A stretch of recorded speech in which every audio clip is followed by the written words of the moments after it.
Welcome into ByerlyStudios. I hope you're having an amazing day. I'm Mr. Byerly, and this is another continuation video of the Goliath Birdeater Tarantula series. As you can see here, I've got a relatively clean space in my studio, and we're going to kind of jump into some of the content here. We're going to begin this project, or portion of the project better yet, by working on the actual sculpted log. We sculpted this at a Sculpey Original. We painted it with all sorts of paints, mostly Winsor and Newton Galleria tube paints. And of course we applied a lot of inks and washes to make this really grunged out. We're going to go ahead and finish off removing the last of the rubber bands, which is holding the adhesive glued glued bark into place. So we used real dried out material in this project, and that is what this focus of the video is for. This is where we're going to apply all of the organic matter that I had collected in the previous video. And we're going to use a multitude of like adhesives, both clear and white, E6000, as well as some watered down Mod Podge or PVA glue, as it were. And those are the only real glues that I use during this project. I will eventually use some UV resins and things like that to introduce more kind of diversity to some of the rocks, give them some shine, and of course don't forget that in the next video here soon we're going to be making the two-part resin water feature. So we'll be doing a resin pour. Now that will be after we attach this to the main base itself. So we're going to do that here shortly in this video, so stay tuned. Don't worry, we're getting there. As you can see, I've also already completely painted out the black interior of the stainless steel tumbler.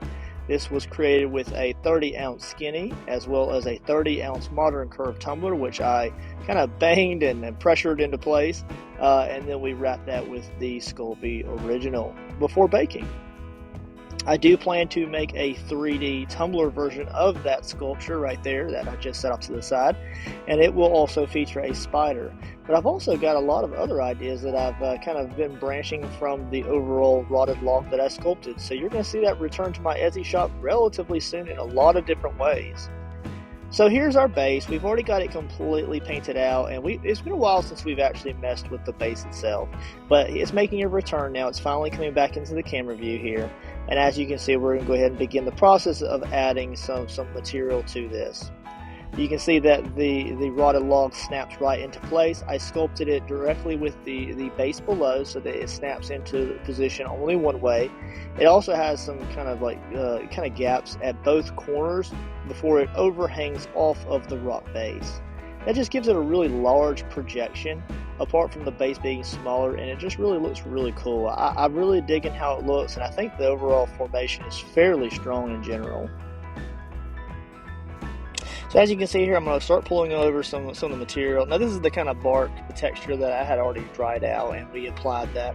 As I said in that little highlight clip that I had explained how I attached the bark to the sculpted item here, I could have sculpted or even made a silicone mold of the actual bark and then used it over and over again. But for this particular item, I really wanted to bring in organic matter that I had dried out specifically for projects.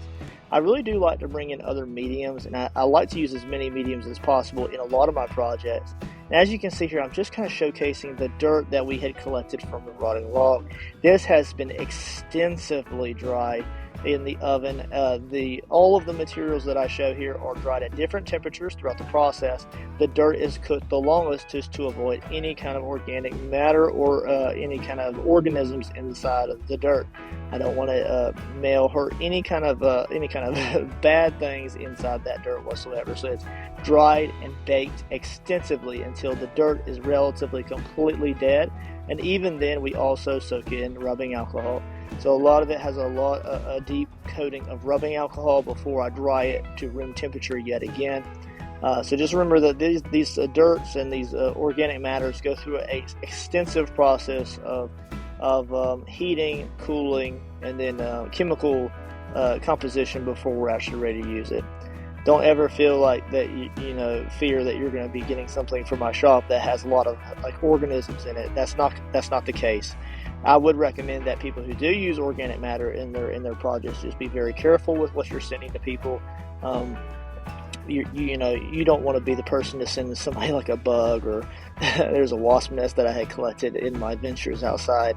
You don't want to send somebody like a wasp or a bee or something like that. So whatever you do use in your ventures of your art career, make sure that you just take care to dry the things adequately, whether that be naturally or baked like I do. And the reason I like baking is because it kills off everything. There's another little wasp nest that I had collected. I'm really fearful that those are going to break off, and I mentioned them in a few videos. I really wanted to apply them, but I don't think that I did, because I was so fearful that they're so fragile that they're going to break off, and then it would just look janky without them. So I kind of left those off, if I recall. As you can see here, we also have the gaps around the log here. The log is being held up off of the rock base by 3 or 4 projections around it that keeps it from rolling around. And we also have all these little nooks and crannies around the rock face that are kind of shadowed in where the front part of the rock kind of hangs over. But anyways, so this is what the base looks like. We also have the water feature, but we're not getting to that in this video, so just kind of stay tuned for that in the next video. Not the next video. Well, 2 videos from now. But as I go ahead and grab some more material here, we're going to start to just show off kind of like the overall flocking that I would like to introduce.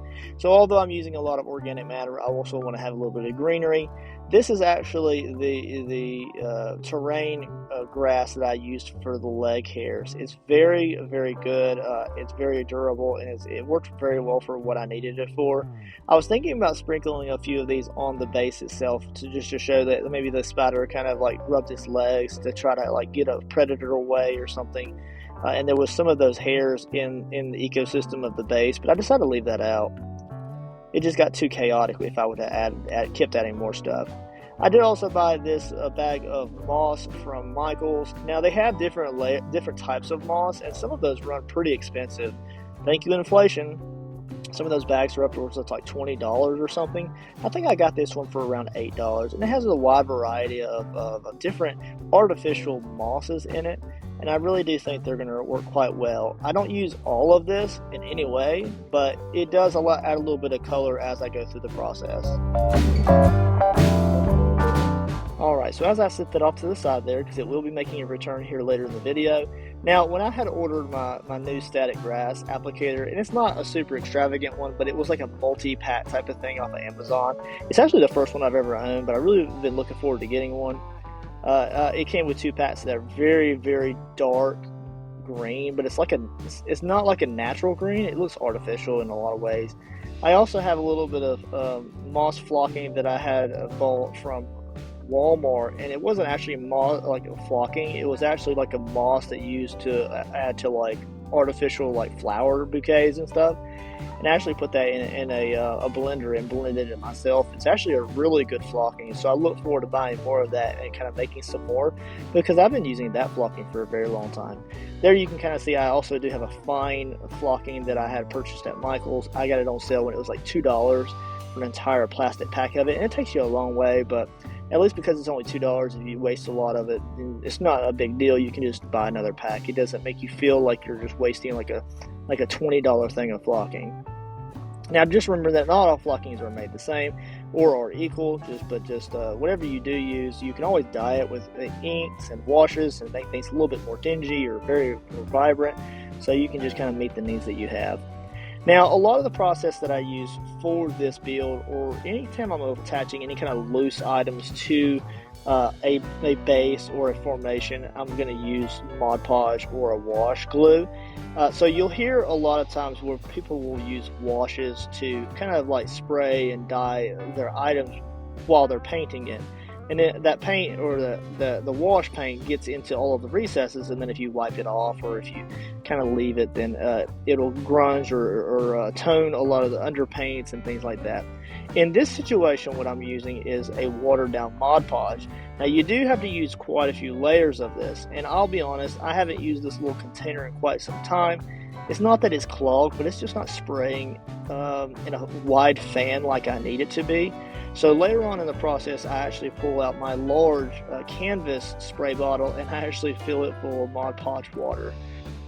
So just remember later on in the process, when I pull out these spray bottles, anytime I pull out the spray bottle and I start spraying, I'm spraying that Mod Podge water mixture onto the surface or into the grime on the object or the base.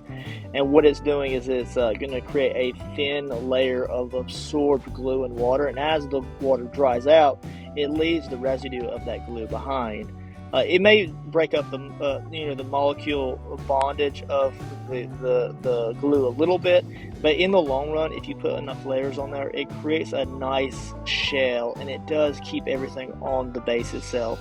You just have to have patience enough to where you apply a layer, you let it dry, apply another layer, test it, apply another layer, and so forth. If you have to come back later on, because it does dry clear, and apply a larger or thicker layer with some paint over particular areas like some of the crushed leaves that we're going to use, then we can do that. I'm not going to use any UV resin on any of the organic matter if I can avoid it. The only time I'm going to use the UV resin is if I'm going to apply like water droplets to the webbing that I'm going to apply, or if I'm putting water droplets on top of the log, or even if I'm going to apply like a sheen to the rock texture later on after we do the water, two-part water feature pour. So to kick off this, what I'm just doing, I'm using a kid's paintbrush here just to apply just a nice liberal layer of PVA or Mod Podge to the interior of, well, not just the full interior, I would say the lip interior where I had sculpted the interior of the log.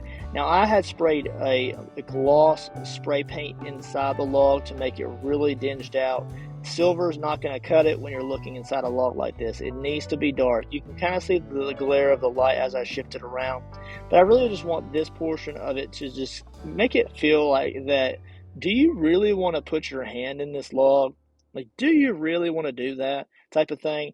So I have a bunch of leaves and things like that. And we're not going to put a whole lot of stuff in this. If Yvonne over at Kirsten Conjured ever wants to add a little bit more material into the log and do like a light layer of spray or anything to hold it in place, then she could really cake some stuff in there if she chose to. But I just kept it kind of airy. Maybe she'll want to put like, some extra cash or something in the log or something funny, but it definitely leaves open the interpretation that, hey, there could be something inside this log and you might not want to put your hand in there. So now we're going to begin the process of just applying some of the material that I have. At first, it's really nothing above and beyond. I really got more material than I needed, so I'm really going to kind of nitpick over what I do and don't want to apply. But we're going to start off with just soaking down the base that we already put on. So we've already got some dirt on there. We're going to go ahead and soak it down again already before the base layer of Mod Podge is even dry. You can see I'm spraying that down as we're applying those leaves. Oh, what do we have here, you guys? Yes, my wife may hate it, but I do have some snake skin. Don't tell her. Yes, my wife does not like that I have snake skins in the studio. Yes, I had collected this outside, I don't know when ago, but it's in a gallon bag, sealed up, waiting for a project just like this one. Now, all of this is going to do is it's going to go into the same leaf and Mod Podge mixture here, and after it sets and settles and is dry, it's going to have the same consistency and hardness as the surrounding ecosystem. However, it will have this snake skin texture. So, although it's nothing super extravagant or super nice, I'm not putting like a big sculpted spider in there or anything like that. If Yvonne ever wants something like that, I can definitely hook her up with something like that. However, it just adds a little bit of varying kind of textured look to it, and I think it adds a cool little feature that somebody looks in the log, they're just like, oh, there's a snake skin right there. Well, yes, there is. So that just says, well, what else could be in there? Is the actual snake in there, or is it something else? Yeah, my wife doesn't like that I have it in the studio, but hey, it turned out pretty good, and I hope Yvonne loves it. Yvonne, if you're watching this video, if you like the snakeskin, please leave a comment below. Did you like me putting the snakeskin in the log? So as I go ahead and finish up that, we're going to kind of let that dry. It is dripping from the end of the log a little bit, so you just got to be very careful about where it drips. However, we're going to go ahead and get the base laid out here magically, and we're going to go ahead and put it into position. Now, I'm not going to put a ton of adhesive onto the base itself when we're applying the log to it, so that if she needed to remove the log from the base, she could do a little bit of gentle prying and pull that up. So the only part that will have actual adhesive 6000 clear will be those raised portions of the rock that surround the log. But what we're going to do is we want it to have the same dinged out look. So what we're going to do is we're going to start to apply just a very nice layer of pure Mod Podge clear over all of the segments where the log is going to sit. And I kind of cascade out away from there as well. And what we're going to do is we're going to apply a nice layer of dirt just like we did the interior of the log. So sit back and enjoy as we apply some Mod Podge and some dirt.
Alright, so as I stated before, I pulled out that spray bottle and it just was not cutting it. I needed more spray than I was able to do. So I began just by using just water just to pack it down so that it wouldn't shift so much. And then I actually mixed up some actual Mod Podge water in that. And then you can see it's quite a bit of spray. Yes, indeed, I almost used every single bit of it during this process. So you can just kind of guesstimate how many spray layers I actually did to achieve the overall layers that I needed to get it to not move around so much. Now you will notice I also put dirt inside the water feature. Yes, I did. But I'm going above and beyond to make sure that I do not cover all of the rock texture that we had sculpted and very nicely painted around the log. You want to make sure that you leave some of it showing so that way we can create a kind of like I'd say a rainy / really humid texture when we get said and done and we're ready to start applying everything else.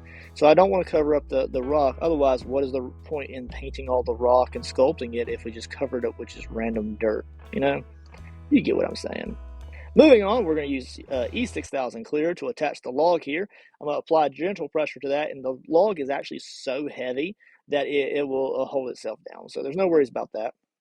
And then we're going to begin this painstaking process of applying some of the material, starting off by a few twigs that we applied to kind of make it almost look like that they're like popping out from under the log.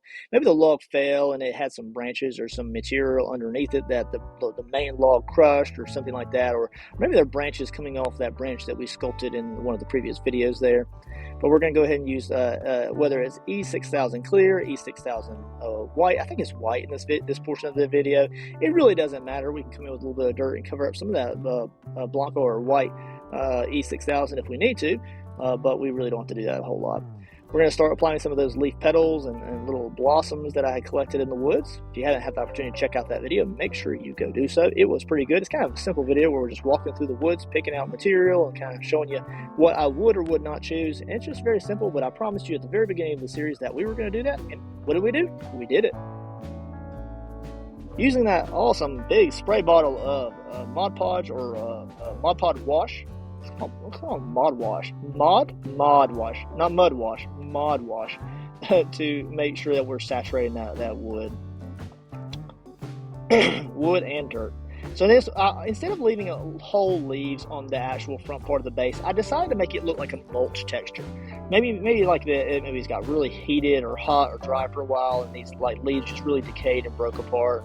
And now it's just sort of like finally just starting to get wet again, or like the ecosystem that the spider's living in is kind of wet. I know that the spider hasn't made an appearance in this portion of the video, but just remember, if you haven't seen the other portions or series or playlists in the series, go back and do so. It is super important that you understand where and how we got to this stage, and each individual video is really dedicated to the process that individual step took. So although it's a very long playlist, I highly recommend you start from the beginning, even if you fast forward through things, and make sure you just enjoy the overall process, because this is later on in the series, and we will make sure that you're able to understand what it took to get to this part. We've done a lot of work. And it's came a long way, and it's really beyond my expectations. I really like it. I think that it's something that I'll enjoy reproducing for the future for other customers. Yes, I said customers. It is available in my Etsy shop right now, as well as the spider itself. You can order the spider as a paintable, or you can order the spider as me painting it and fully assembled, or you can order the full diorama like you see here, or similar to, depending on the materials that I'm able to capture at the time. And then you can choose the type of spider you'd like. Now, just remember, if you do order this from my Etsy shop, the base and the ecosystem, because it is sculpted individually for the customer, it can vary. So just be aware that just because you see this video does not mean that your individual spider or a diorama will look exactly the same. And of course, I do take custom orders. Alright, so this is a different session here. The base is pretty much dried up from the last Mod Podge layer, or Mod Wash. And I'm using E6000 white, and you can see how gloopy it is. I'm using that and trying to string it between the main log and the leaves and the branches that I had applied, and I'm trying to create just a general web texture. It doesn't have to look like it's super fresh webbing, even if it looks like it's slightly damp and that it's kind of sagging a little bit. As long as it has the general string texture, then when you look at it from behind the spider, it's going to look really, really good. And because the actual adhesive is a white gloss, it looks really nice when it's all said and done. So at this point, we're getting ready to begin the greenery flocking stage. And I cleaned up the workstation here, and we're going to begin adding some color to it. You can really see that even though we didn't cover up the entire rock or the mossy green texture of the future water feature there, we do have a very brown subject here. So I want to make sure that we can bring some of the greenery of the forest, of the ecosystem that a lot of reference photos on the spider have. Again, this is the Goliath Birdeater Tarantula, Dioramas blondie, and it is the king of spiders by mass. Now, we of course took this spider to the extreme, and I don't know if this spider actually gets as big as I created. It says on Wikipedia that it can actually reach, I'd say 12 inches in length. Mine is almost 13. So I took it a little bit further, and maybe it's like fully grown, or somebody who's a spider expert can tell me. So we're going to start off with the thick greenery flocking moss that I have purchased from Michael's. They have a lot of different shades here, and I'm not going to tone any of this. I'm just going to be very selective about where I put the bright green or the light tan, and I don't want it to be just too random, but I also don't want it to be too uniform. So I'm going to put some of this kind of underneath the edges of the log here around the back, just to give it some diversifying color there. And then we'll also put a little bit of this all the way around the front to the other side. So you'll see I kind of wrap my way around the back of the tumbler and the rock formation to the other side. I'm going to do my best to cover up as much of the American walnut base as we can. It's survived the entire process being sculpted and painted on the base instead of us applying the base after the fact. So I'm very proud that I've been able to keep it as clean as possible. So we're going to finish, we're going to start the back end of the log here. This is the part that I kind of just sculpted with your just stereotypical rings of the wood. like it just like was cut or broke free, and I made sure that some of the bark texture was kind of splintered around the edges, and then kind of pulled it down a little bit. We just put some general just dirt texture in there, and then I kind of just like left a leaf kind of hanging there, just all random like, but it just really meets the needs of the project. You can see that the mod wash, I gotta use that word, mod wash, is really just kind of dripping all over the place. And it actually drips quite a bit out of the log as I apply more and more layers inside there. So I actually have to put a paper towel under the lip of that log. It's not dripping onto the actual wood base, but it does actually create a mess. So I had to make sure that I'm able to catch all those watered down mod wash drippings off of that. It's just really messy, and that's the only place that it truly drips from. On a consistent basis. You can see it dripping right there, just on the left hand of my hand there. See it's dripping there, and it does that consistently, and I have to apply those layers. Applying more of the flocking here. This flocking actually breaks up, or this moss flocking breaks apart quite a bit as you apply it and move it around.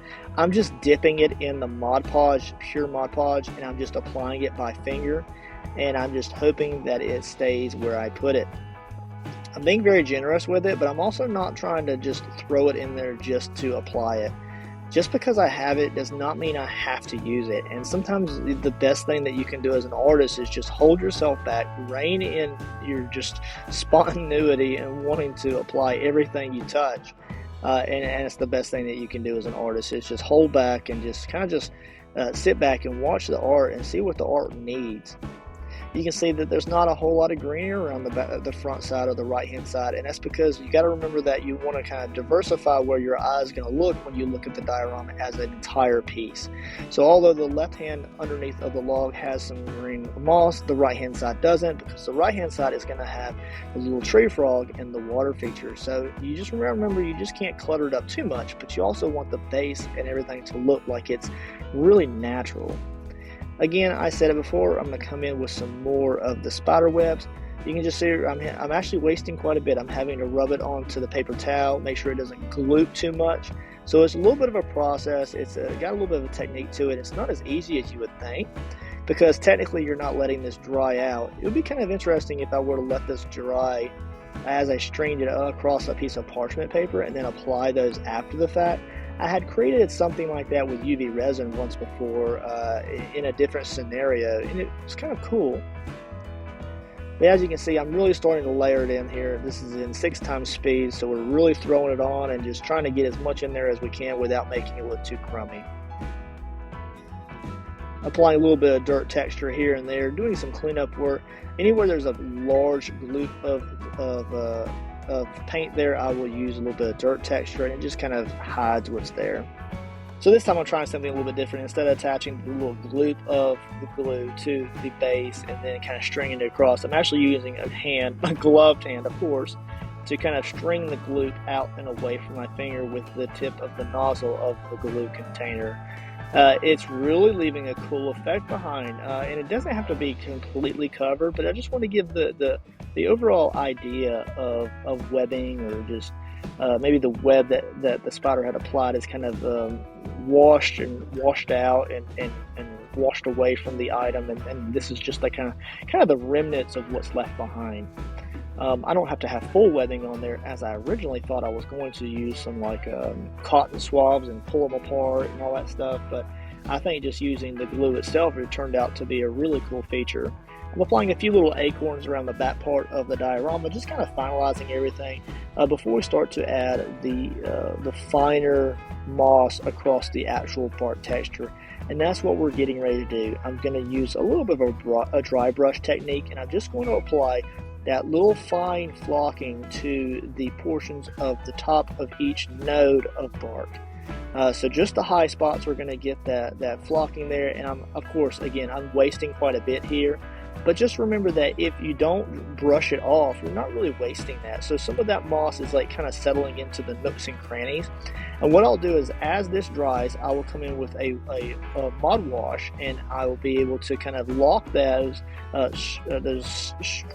pieces of flocking that stray away from where I have to glue into place wherever they may be. Yeah, they may shift here and there or kind of like get down into the nooks and crannies because I'm using a wash, but it really does get the overall effect that I need. Now, although we're reaching the end of the video, don't leave yet. We have a highlight clip of what the spider will look like on this at the very end of the video. But let me know, as we roll through these highlight clips and the glamour shots here, what do you think? Do you think the rotting log that we sculpted from Sculpey Original and the base from DOS Air Dry Clay over an XPS foam base, all painted with Winsor & Newton and basic paints, all acrylics, absolutely amazing with real organic texture and flocking and moss, does it look realistic? I think that it does, but leave a comment below. What do you think of this overall diorama base?